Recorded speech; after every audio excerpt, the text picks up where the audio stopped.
Radio Infinita, con el auspicio de BCI Corporate and Investment Banking, banqueros comprometidos con tu negocio desde 1937, presentan Mirada Financiera.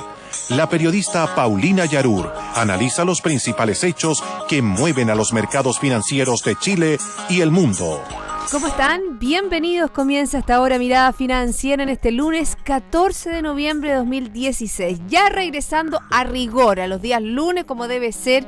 Javier Latorre, economista de la Universidad San Sebastián. ¿Cómo estás, Javier? Bienvenido. Hola, Paulina, ¿cómo estás tú? Sí, bueno, los días lunes. ¿Buen fin de semana?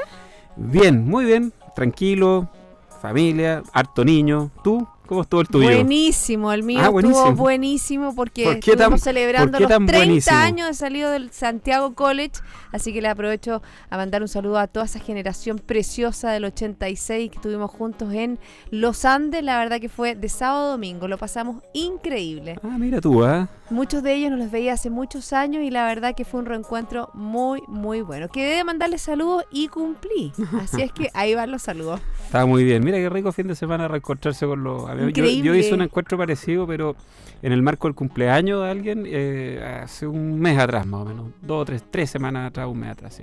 Porque uno es como realmente en esos encuentros. Exactamente, ¿sí? Y salen aquellas bromas la que eran las mismas de hace 15, 20 años atrás. Sí. Y 30 también. No, lo vamos a dejar ahí. Digámoslo, si no me importa. No me importa para nada. Hay que asumir, pero con hidalguía. Tú pasaste años ahí, después se ponen a sacar cuentas. Deja, no mates la ilusión, Paulina. No mato la ilusión, pues después se olvida. Tú tienes voz de mujer joven, entonces no. Y muy joven. ¿Solo vos? Fue feo tu comentario. Hice mal el comentario. Malo tu comentario, Javier Latorre. Arréglala de inmediato. No, los españoles dicen que con azúcar queda peor, así que no vamos a arreglar nada. Bueno, igual te queremos aquí en Radio Infinita, de todas maneras. Oye, recuerda que nos puedes escuchar online en www.infinita.cl, nos puedes seguir a través de Twitter. Y hoy día tenemos harto que comentar. Te voy a preguntar del dólar de todas maneras y nos vamos a los mercados, lo que esperan nuestros auditores a esta hora. Partimos con Asia. El Nikkei avanzó un 1.71, Hang Seng abajo 1.37 y la bolsa de Shanghái arriba un 0.38. Europa cerró en azul o en verde o en negro, como quien quiera, porque hay veces que tú sabes que amigas que son del Colo-Colo me dicen, ¿por qué dijiste azul? Si yo soy negra, el Colo-Colo. O las azules dicen, ¿por qué dijiste azul? Entonces por eso digo verde. Ese es el Audax italiano en todo caso. Fustición de Londres avanzó un 0.42, K40 de París también arriba un 0.59, DAX alemán un 0.38, IBEX 35 de España también arriba un 0.29. ¿Qué pasa en Estados Unidos? Hay valores, la verdad que mixtos, porque mientras el Dow Jones crece hasta ahora un 0.03, el Standard & Poor's baja un 0.17 y el tecnológico Nasdaq también desciende un 0.5%. Terminaron de reportar las empresas en Estados Unidos, ¿no?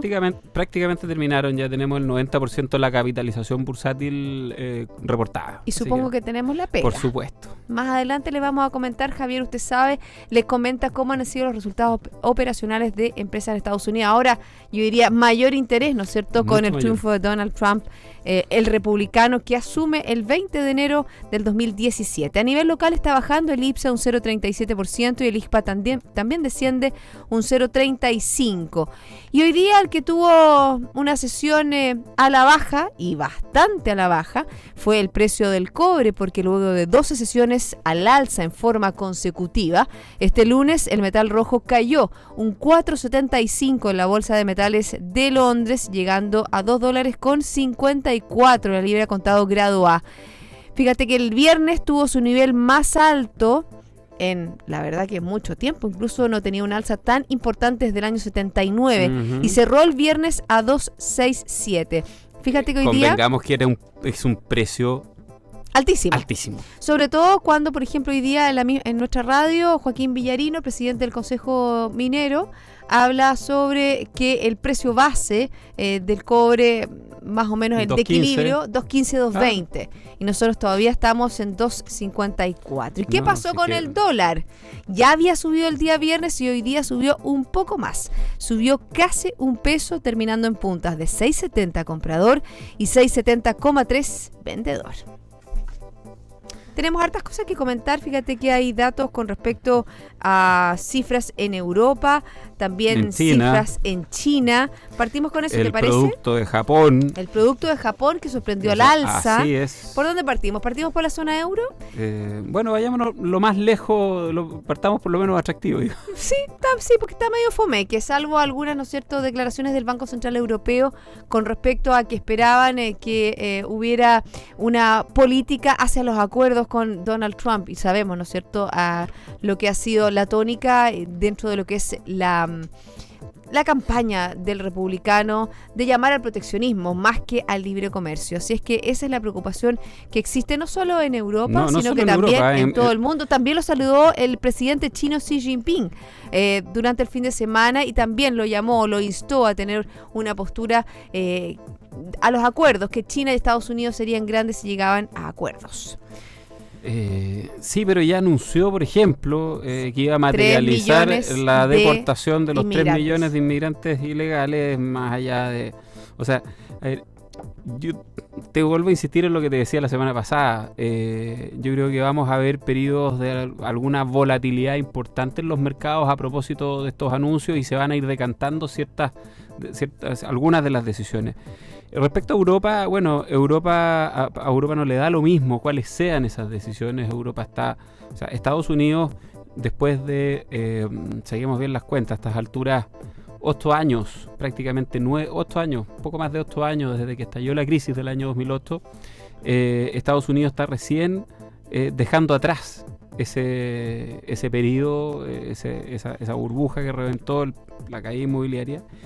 Y todavía la política monetaria que se impulsó no retoma el ritmo normal de funcionamiento. O sea, estamos hablando de un proceso que va a durar en torno a 9 o 10 años. Dicen que es el proceso más largo de la historia, que no hay libros de economía que tengan estipulado o escrito algo sobre eso. La verdad que está haciendo historia la Reserva Federal y obviamente que esperamos todos que esa historia sea lo mejor para los mercados, porque a nosotros como chilenos, a nuestro mercado pequeño nos pega de una manera directa lo que haga Estados Unidos. Europa, lo que pasó el año 2008, propiamente tal, o sea, como efecto directo, en primera instancia no le pegó tan fuerte. El problema lo comenzó a tener cuando el funcionamiento de la economía del mundo se decayó y en definitiva se incrementó el desempleo y tuvo que salir a hacerse cargo de su estado de bienestar, que le llamaron. Y los primeros que no pudieron pagar esa cuenta fueron los países de la periferia europea,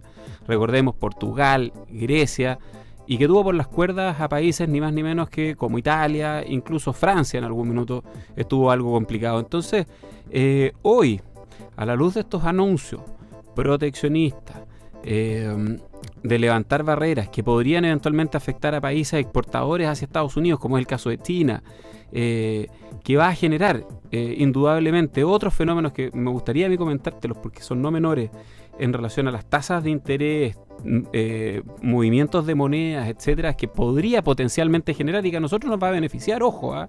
O sea, a nosotros efectivamente como chilenos, si es que se diera un determinado escenario de un mayor...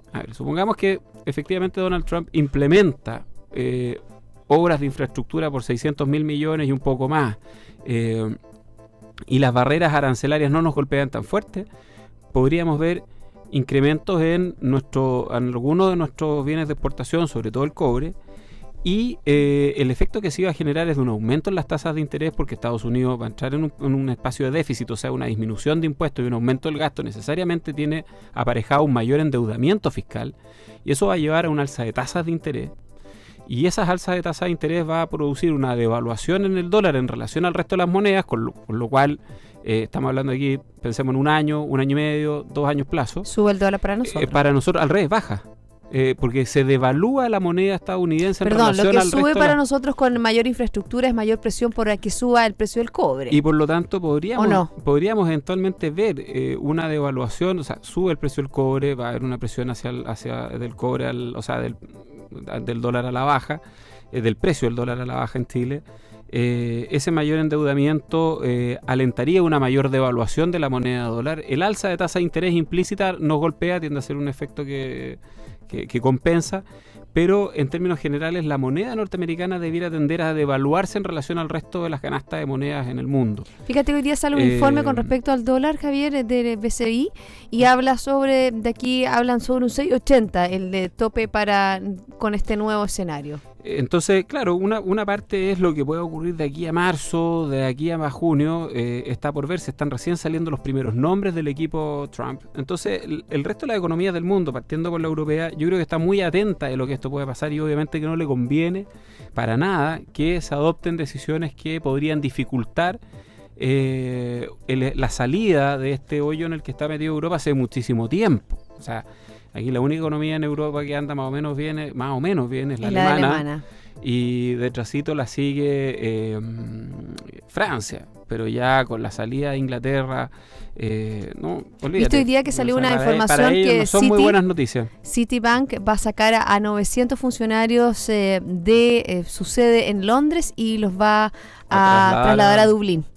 Exactamente, ahí están un poco los efectos del Brexit, los efectos que puede tener para la economía británica, que si bien no han sido tan patentes en este último tiempo, la verdad que uno pensó que iba a ser este hard landing mucho más fuerte, sí se puede percibir, ¿no es cierto?, que hay efectos económicos de traslado, de headquarters, qué pasa con los profesionales, qué pasa con este escenario de capital financiera que tenía Londres durante todo este tiempo. No, la capital, o sea, es donde se transan los metales, por ejemplo. ¿Y tú crees que eso podría cambiar? No, eso no. Pero la estimación que se hace es que el proceso Brexit va a durar en torno a los 2 años y los efectos se van a comenzar a ver de manera paulatina. Yo te diría que es más bien así como el proceso de reformas que se hizo en Chile, donde finalmente fuimos de una en otra, y era así. Y no con buenos resultados. Entonces es ese temor que yo tengo de lo que pueda pasar con las decisiones de Donald Trump. Son hoy día simplemente una especulación, nadie sabe hoy qué es lo que pueda pasar. Algunos de los efectos sobre Chile pueden ser positivos, otros negativos. Al final lo que nos importa es que la raya para la suma no sea más negativo que positivo. Nos vamos a la zona de euro. Pero para Europa cualquier cosa que no vaya en una dirección pro mercado es negativa. Por aquí tenemos la producción industrial de septiembre que disminuye en un 0,8%, una caída menor a la estimada.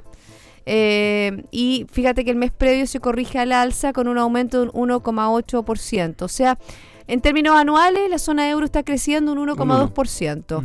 Japón, también estábamos hablando al comienzo del programa, hay una estimación preliminar del PIB del tercer trimestre, alcanza una expansión de un 0,5% por encima de las estimaciones de mercado, que esperaban solo un 0,2%. Y el crecimiento anualizado de Japón se ubica en torno en 2,2%. Esta semana también vamos a tener las cifras del crecimiento de nuestro país. El viernes van a entregar las cifras del tercer trimestre. Espérate, estamos Banco Central. Sí. A ver, Japón, mira, lo leí en la mañana, leí la noticia, vi los comentarios sobre la noticia más que hacer un comentario propio, y en general lo que coincide en todo es que las razones que impulsarían esta cifra no son razones de fondo. Sería relativamente bueno desde el punto de vista político para Shinzo Abe este 2,2% anualizado, porque vendría de alguna manera a respaldar en parte el destino de las políticas, la Abenomics, ¿o no? Exactamente, las 3 flechas de Shinzo Abe. Flechas, pero lo concreto es que el consumo privado creció un 0,1% nomás en el periodo, y lo que impulsó fue gastos del gobierno en infraestructura y un balance positivo en la balanza comercial que le habría agregado al orden de 0,5% a ese crecimiento que tú señalabas, con exportaciones que superaron a las importaciones y anduvo muy bien. Pero ese es un impulso que todos los analistas extranjeros dicen sería circunstancial, tiene un beneficio político, como te decía, pero no más que eso. Por lo tanto, no tienen un buen pronóstico respecto de qué es lo que pase con el PIB japonés en los siguientes trimestres. Fíjate que en esa misma línea lo que tú estás diciendo, según el informe que me llega todas las mañanas de BCI, los datos sugieren que la economía, dice, continúa mostrando signos de estabilización. Estamos hablando de la economía japonesa, aunque muestran grado de mayor riesgo, aunque el grado, o sea, el riesgo va bajando. pero serían las medidas del gobierno las que estarían sosteniendo las actuales tasas de crecimiento. Es decir, es la inversión pública la que está impulsando el crecimiento del país y no la inversión privada. Bueno, era algo que se buscaba, ojo, dentro de los objetivos de las Abenomics está precisamente el generar inflación por la vía de esta mayor actividad económica, esta mayor demanda interna que no se dio. O sea, el consumo privado creció solo un 0,1%, porque a partir de la inflación tú vas licuando el endeudamiento real que tiene el gobierno japonés y Japón en general, tiende a, o sea, en términos reales disminuye, y por lo tanto ese era uno de los efectos buscados. Se consiguió en un principio una buena devaluación del yuan, del yen. Y eso tuvo efecto en las compañías japonesas, en los balances, en los estados de resultados de compañías que tienen y generan un comercio importante o tienen importan resultados de operaciones fuera del mismo Japón. Ese efecto ya ha tendido a pasar y hoy día lo que vemos es el efecto neto en exportaciones menos importaciones. Pero efecto que va a tender a desaparecer, porque en definitiva la devaluación del yen no es algo que se vaya a mantener, muy por el contrario. En el evento de que ocurran los fenómenos que yo te señalaba antes, un déficit fiscal en Estados Unidos que se incrementa, aumenta el endeudamiento fiscal norteamericano, el dólar podría verse más bien devaluado y con lo cual el yen fortalecido. Por lo tanto, el efecto que hoy día muestran favorable se le vendría en contra. ¿Cómo estuvo el euro hoy día, Javier? ¿Tienes el número ahí? Para ver un poco en relación a la divisa estadounidense, porque hoy día también hubo datos, pues mientras que tú lo buscas, están los datos de China, hubo datos de producción industrial que decepcionaron al mercado, porque si bien aumenta un 6,1%, imagínate que decepciona al mercado 6,1%, se esperaba un 6,2%, y las ventas minoristas crecen un 10%, con estimaciones que apuntaban a un 10,7%. Se devalúa el euro 1.072, o sea, por debajo de 1.1. 1,2% de cambio, un cambio fuerte para el día. En un día un 1,2% es alto. El real tuvo variaciones también bien importantes en el día de hoy. Y fíjate que si hablamos un poco el efecto que están teniendo los mercados, las tasas largas en Estados Unidos escalan a un 2,26%, su mayor valor es el bono de 10 años. Pero ya son las 2,18, ¿te parece? Hacemos una pausa y después volvemos a Estados Unidos. Volvemos a Estados Unidos, hablamos algo de la economía local y, por supuesto, los resultados operacionales de las empresas estadounidenses. Visión es anticiparse a los desafíos, lo que permite comprender las variables para entregar respuestas a tiempo. BCI Corporate Investment Banking, banqueros comprometidos con tu negocio desde 1937. Ya volvemos.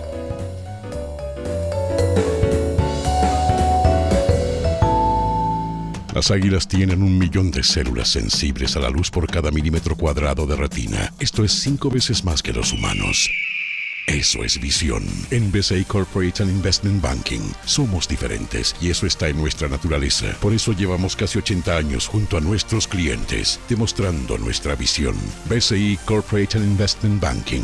Banqueros comprometidos con tu negocio desde 1937. Banco BCI es agente comercializador de cuotas de fondos administrados por BCI Asset Management. Infórmese sobre la garantía estatal de los depósitos en su banco o en www.sbif.cl. Antes de contratar, informes en www.bci.cl.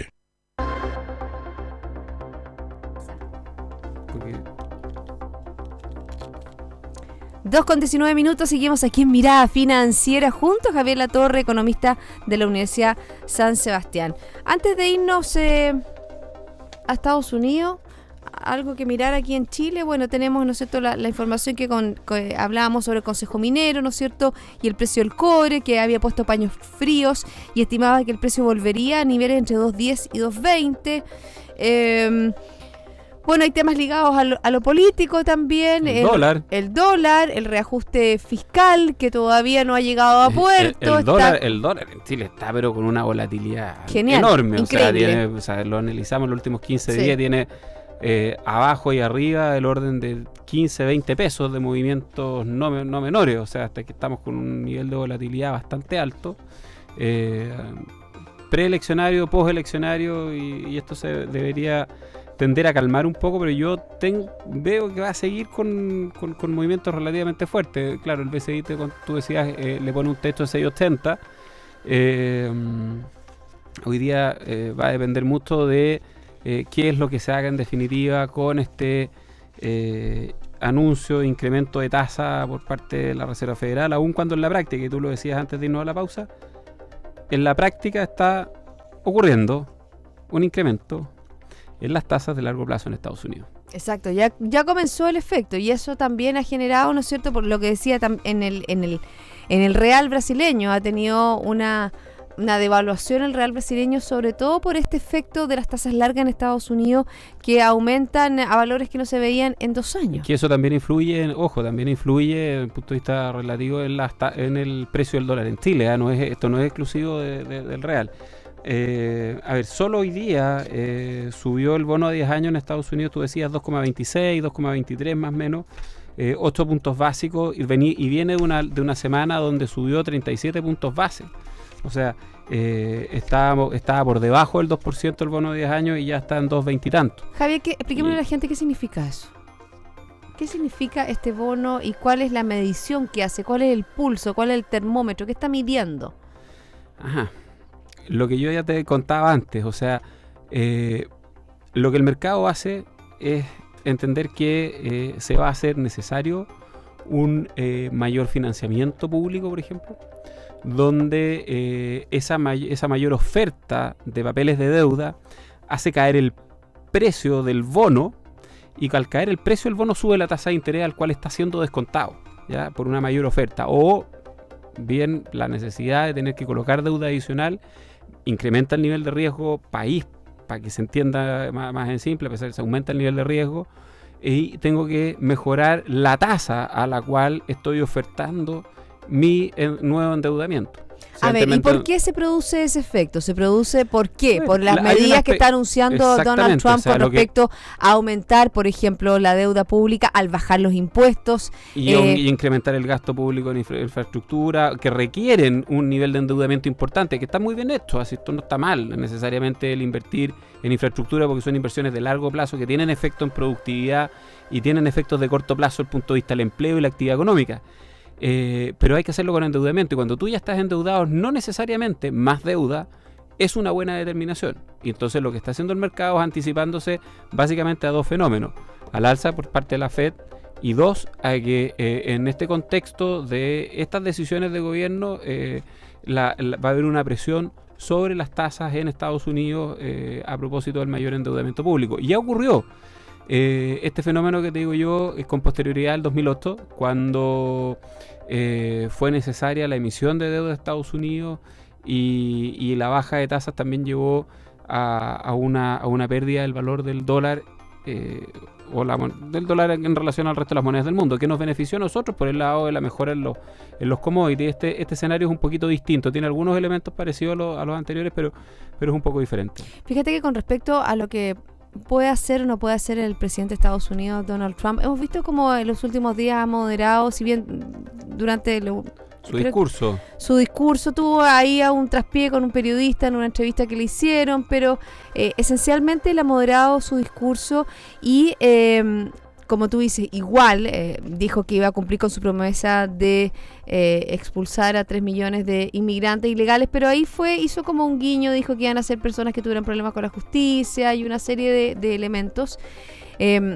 La incertidumbre yo creo que es lo que está marcando la tónica, porque realmente, tú también dijiste en la primera parte del programa, va a ser clave quién va a ser su equipo de gobierno, su equipo económico, dar un doble clic en eso, qué políticas incluyen las personas que están al lado de él, porque él durante su campaña no dio esencialmente un programa así con detalle de lo que iba a hacer. Hizo grandes slogans, que iba a bajar los impuestos, que iba a revisar los tratados de libre comercio, que iba a dar mayor hincapié a las empresas estadounidenses, y eso obviamente que capturó una serie de votos implícitos de personas que no estaban contentas como se había estado desarrollando la economía estadounidense, que luego de la crisis del 2009 se habían sentido empobrecidas y que no habían logrado repuntar en los años anteriores. Por ejemplo, hoy día la nueva embajadora de Estados Unidos en Chile, Carol Pérez, aseguró que es muy temprano para vaticinar los posibles impactos efectos de las relaciones entre ambos países con el triunfo electoral de Donald Trump. Imagínate, la propia embajadora no tiene claro que, no tiene claro. Durante el fin de semana también hablamos distintas personas, distintos economistas hablando sobre los efectos que puede tener, qué empresas son las que se benefician más, qué empresas son las que se benefician menos, cuáles son los sectores que podrían tener algún tipo de inconveniente con este impulso más proteccionista que tiene el presidente estadounidense. Pero la incertidumbre no se va. Es que eso te iba a decir, finalmente lo que queda es la incertidumbre, y lo que se nos viene y que va a ser muy divertido es el efecto que la elección de Trump va a generar en la decisión de la Reserva Federal. Porque finalmente yo diría que si es que hubiese salido ¿Próxima Clinton, semana es la reunión? Si es que hubiese salido Clinton con toda seguridad, uno podría decir, no con toda seguridad, pero con un porcentaje importante de probabilidad, en diciembre hay un alza de tasa y hoy 14 día, de diciembre más o menos, perdón, ¿o no? O sea, ahí es cuando todos están esperando la determinación final si este año va a haber o no una nueva alza de tasa de interés. ¿Y qué crees tú? No, y mi impresión es que va a ser postergada. Inevitablemente el alza va a tener que venir, y si no la sube la Reserva Federal, la va a subir el mercado, porque es lo que estamos viendo hoy día. Entonces, en la práctica, los tipos de interés de la Reserva Federal son una referencia, y por lo tanto, ¿qué creo yo? Es que la Reserva Federal se va a tomar un tiempo y la va a lanzar en marzo. Vámonos a la empresa porque ya son las 2:27 minutos. Tienes 3 minutos. No, está bien. Sí, oye, yo creo que a esta altura ya vale 90%. Vale una referencia. El 90% de la capitalización bursátil del Standard & Poor's está reportada. Eso equivale a 445 compañías. Buenos resultados en términos generales, muy buenos. 2,7% de incremento en los resultados de estas 445 compañías, con utilidades que crecían 4% en relación al mismo trimestre del año anterior. El sector energía, que es el sector más malo, el sector combustible, etcétera, tiene caídas de 12% en sus ingresos, casi 13%, y 63% en sus utilidades. Si tú extraes ese sector económico de estas 445 compañías, te quedas con ingresos que crecen un 4,5% y utilidades que crecen un 7,6%. Por tanto, es un muy buen resultado. Viene de la mano de esta incertidumbre que estamos comentando, lamentablemente, donde se está proyectando un cuarto trimestre un poco más malo que el tercero, que fue claramente muy por sobre las expectativas. Recordemos que las expectativas eran que el crecimiento en los ingresos iba a ser prácticamente nulo, y se auguraba una pequeña caída en las utilidades, cosa que hace rato ya quedó absolutamente despejada. Así es que en general las compañías en Estados Unidos han reportado bastante bien, y yo creo que vamos a tener un trimestre de espera, en compás de espera al final del cierre de año. El primer trimestre de 2017 normalmente viene no muy bueno por el efecto invierno. Efecto calendario, como se dice, efecto invierno. Casi un efecto calendario.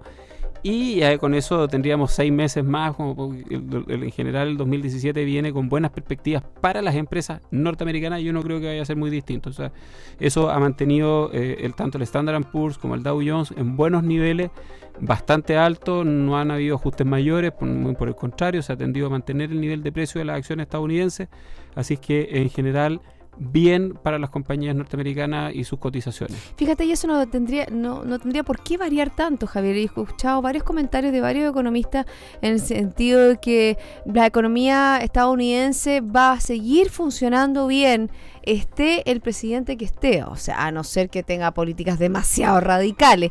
Pero en esencia tiene un dinamismo, un motorcito propio que se ha ido ajustando y se ha ido adecuando a las nuevas circunstancias de mercado y lo que ha pasado post-2009. Y aquellas reformas que tienen impactos microeconómicos, la verdad que, y lo hemos visto en Chile, tienen un efecto también que demora 12, 18, 24 meses en notarse. O sea, si muchos de estos cambios, incrementos arancelarios importantes que generan un proteccionismo que finalmente daña las ventajas competitivas del mismo Estados Unidos, cosa que yo me imagino que si es que lo van a hacer, al menos lo van a hacer bien, por lo tanto va a ir en búsqueda del beneficio de las compañías estadounidenses.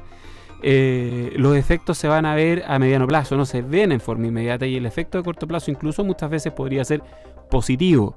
Entonces, en una economía de las características que tiene Estados Unidos por tamaño, por su preponderancia del consumo interno, por lo tanto no es una economía cualquiera, y es una economía que genera efectos en el resto del mundo que obviamente muchas veces implican una transferencia de riquezas a favor del mismo Estados Unidos. Así es que Y si uno analiza, fíjate que la particularidad que tiene Donald Trump, un montón de características, que es excéntrico, que es distinto, pero es un empresario que le gusta ser exitoso. Yo me imagino que como presidente le va a gustar ser exitoso. Y tiene que... todo lo que él decía, su slogan de campaña, Make America Great Again, es decir, hacer a América de nuevo grandioso, grande, yo creo que va a trabajar por lo menos en esa línea. Esa es la esperanza que tenemos todos los chilenos, sí, ¿o no? Pero todos los que lo conocían, sus biógrafos, etcétera, también salían el fin de semana comentando otras particularidades de esta personalidad que precisamente no son muy positivas desde el punto de vista de la política exterior norteamericana, sí, los efectos geopolíticos que eso pueda generar y a su vez la incertidumbre que le va a agregar a los mercados a partir de una serie de decisiones que si es que no mantiene su forma de ser. O sea, evidente, y es difícil que una persona a los 70 años cambie.